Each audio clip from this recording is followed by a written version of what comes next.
बहरापुर की खौफनाक आहट।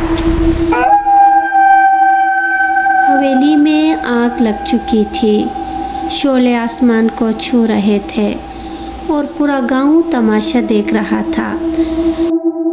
सबको लगा कि ललिता की रूह उस आग में जलकर राख हो गई है और अब बहरापुर सुकून की नींद सोएगा।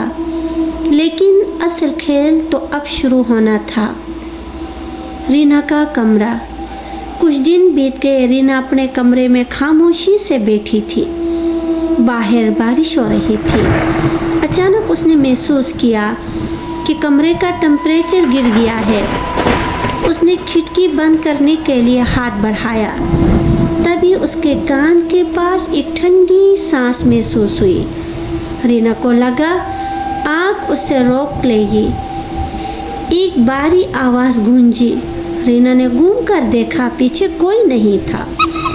लेकिन फर्श पर उसने देखा कि पानी के गीले निशान बन रहे थे, जैसे कोई अभी अभी बारिश से भीगकर अंदर आया हो। वो कदम रीना की तरफ बढ़ा रहे थे, लेकिन चलने वाला कोई देख नहीं रहा था। अरविंद और अनिरुद्धा का अंजाम। उसी वक्त डीसीपी अरविंद अपने केबिन में बैठा फाइल देख रहा था। अचानक उसने टेबल पर रखा गिलास अपने आप टूट गया। टूटे हुए कांच की टुकड़ों पर खून से एक चेहरा बन गया। वो ललिता थी। अरविंद ने चीखना चाहा, मगर उसके गले से आवाज़ नहीं निकली। उसने महसूस किया कि उसके अपने ही हाथ उसकी गर्दन दबा रहे हैं, जैसे उन्हें कोई कंट्रोल कर रहा हो। उधर मास्टर अनिरुद्धा के घर में सारी लाइट्स बंद हो गई। उन्होंने टॉर्च जलाई तो देखा कि दीवारों से खून टपक रहा है और हर दीवार पर उनका अपना नाम लिखा है।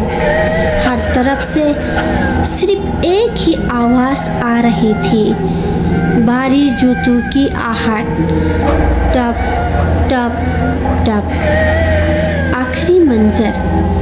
रीना डर के मारे कोने में छुप गई। उसने देखा कि उसके कमरे का आईना धुंधला हो गया है। आईने के अंदर से ललिता का जला हुआ चेहरा बाहर निकल रहा था। उसके हाथ लंबे होते गए और उन्होंने रीना की गर्दन झटक ली।